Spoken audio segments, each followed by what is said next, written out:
ಮತ್ತೊಂದು ಚರ್ಚೆ ಅಂದರೆ FIR-ನಲ್ಲಿ A1 ಯಾರಾಗ್ತಾರೆ, A2 ಯಾರಾಗ್ತಾರೆ, A3 ಯಾರಾಗ್ತಾರೆ, A4 ಆಗ್ತಾರೆ, ಇದು ದೂರುದಾರರ ಅರ್ಜಿಯಲ್ಲಿರುವಂಥದ್ದೇ FIR-ಅಲ್ಲಿ ಬರಬೇಕಾಗ್ತದಾ ಅಥವಾ ಅದನ್ನು ಬದಲಾಯಿಸಿ ತನಿಖಾಧಿಕಾರಿ ಮಾಡ್ಬೋದಾ?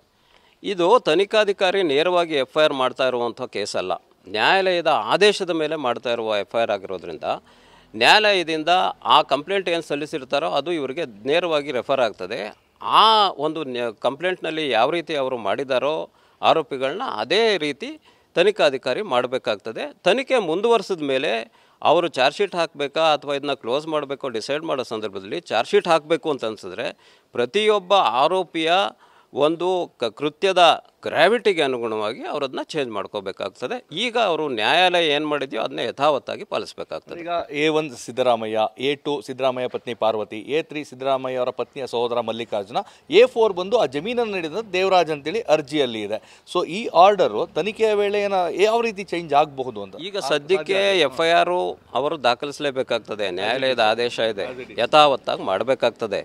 ನಂತರ ತನಿಖೆ ಪ್ರೋಗ್ರೆಸ್ ಆದಮೇಲೆ ಯಾವ ರೀತಿ ಅದು ಆಚೆಗೆ ಬರ್ತದೋ, ಏನು ಸತ್ಯಾಂಶ ಬಯಲಿಗೆ ಬರ್ತದೋ ಅದ್ರ ಮೇಲೆ ಅದನ್ನು ಚೇಂಜ್ ಮಾಡ್ಕೋಬೋದು. ಈಗ ಮತ್ತೊಂದು ಕುತೂಹಲ ಮತ್ತು ಜನರಲ್ಲಿ ಇರುವಂಥದ್ದು ಆಸಕ್ತಿ ಅಂತ ಹೇಳಿದ್ರೆ ಲೋಕಾಯುಕ್ತ ಹೇಗೆ ಮತ್ತು ಪೊಲೀಸ್ ಠಾಣೆ ಹೇಗೆ, ಯಾಕಂದರೆ ಪೊಲೀಸ್ ಠಾಣೆಯಲ್ಲೂ ಪ್ರಕರಣ ದಾಖಲಾಗ್ತದೆ, ಲೋಕಾಯುಕ್ತ ತನಿಖಾ ಸಂಸ್ಥೆಯಲ್ಲೂ ಆಗ್ತದೆ. ಎರಡರ ವ್ಯತ್ಯಾಸ ಏನಿರುತ್ತೆ ಅಂತ? ಪೊಲೀಸ್ ಠಾಣೆ ಅಂತಂದರೆ ಪೊಲೀಸರಿಗೆ ಯಾವುದೇ ವಿಧವಾದ ಒಂದು ಕ್ರೈಮ್ ಅಥವಾ ಅಫೆನ್ಸ್ ನಡೆದಾಗ ಅದನ್ನು ದಾಖಲಿಸ್ಕೊಳ್ಳುವ ಒಂದು ಅವಕಾಶ ಇರ್ತದೆ.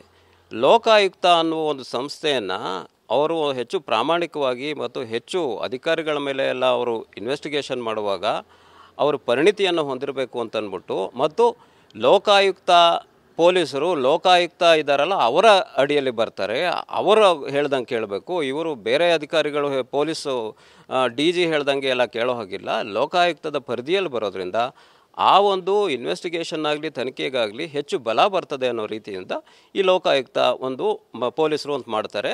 ಈ ಲೋಕಾಯುಕ್ತ ಪೊಲೀಸರಲ್ಲದೆ ಪ್ರಿವೆನ್ಷನ್ ಆಫ್ ಕರಪ್ಷನ್ ಆ್ಯಕ್ಟಲ್ಲಿ ಬರುವ ಯಾವುದೇ ಒಂದು ಅಫೆನ್ಸನ್ನು ಬೇರೆ ಪೊಲೀಸ್ ಅಧಿಕಾರಿಗಳು ತನಿಖೆ ಮಾಡುವ ಒಂದು ಅಧಿಕಾರವನ್ನು ಹೊಂದಿರುವುದಿಲ್ಲ. ಸಾಮಾನ್ಯವಾಗಿ ಪೊಲೀಸ್ ಠಾಣೆಯಲ್ಲಿ ಯಾವುದೇ FIR ದಾಖಲಾದ ತಕ್ಷಣ ಆರೋಪಿತ ನಿರೀಕ್ಷಣಾ ಜಾಮೀನಿಗೆ ಅರ್ಜಿಯನ್ನು ಸಲ್ಲಿಸ್ತಾರೆ. ಲೋಕಾಯುಕ್ತದಲ್ಲಿ ಈ ರೀತಿ ಪ್ರಕರಣ ದಾಖಲಾದಾಗಲೂ ಅದೇ ಪ್ರೊಸೀಜರ್ ಆಗ್ತದೆ.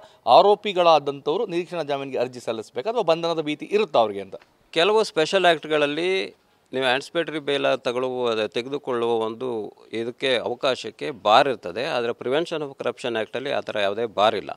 ಇದು ನಾನ್ ಬೇಲಬಲ್ ಅಫೆನ್ಸ್ ಆದ ತಕ್ಷಣ ಬಂಧನದ ಭೀತಿ ಏನಾದರೂ ಯಾವುದೇ ಆರೋಪಿಗಿದ್ದರೆ ಅವರು ನೇರವಾಗಿ ಅದಕ್ಕೆ ಇದು ಆ್ಯಂಟಿಸಿಪೇಟರಿ ಬೇಲ್ ಪಡೆದುಕೊಳ್ಳುವ ಒಂದು ಅರ್ಜಿಯನ್ನು ಸಲ್ಲಿಸಬಹುದು. ಈಗ ಸಿದ್ದರಾಮಯ್ಯ ಮತ್ತು ಉಳಿದ ಆರೋಪಿಗಳು ಆ ನಿರೀಕ್ಷಣಾ ಜಾಮೀನಿಗೆ ಅರ್ಜಿ ಸಲ್ಲಿಸಬೇಕಾಗ್ತದ ಈ ಪ್ರಕರಣ ದಾಖಲಾದರೆ? ಅದು ತನಿಖಾಧಿಕಾರಿಯ ವಿವೇಚನೆಗೆ ಬಿಟ್ಟಿದ್ದು.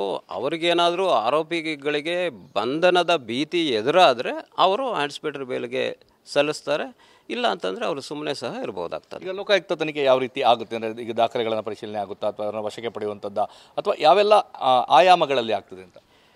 ಒಂದು ಬಾರಿ FIR ದಾಖಲಾದ ತಕ್ಷಣ ಲೋಕಾಯುಕ್ತ ಪೊಲೀಸರಿಗೆ ಎಲ್ಲ ಅಧಿಕಾರವೂ ಬರ್ತದೆ.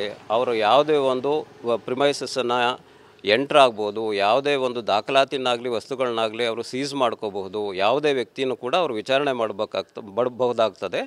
ಹಾಗಾಗಿ ಇದು ಪ್ರಬಲವಾದ ಒಬ್ಬ ಕಂಪ್ಲೇಂಟ್ದಾರನಿಗೆ ಬಹಳ ರೆಸ್ಟ್ರಿಕ್ಟೆಡ್ಡು, ಬಹಳ ಕಡಿಮೆಯಾದ ಒಂದು ಅವಕಾಶ ಇರ್ತದೆ.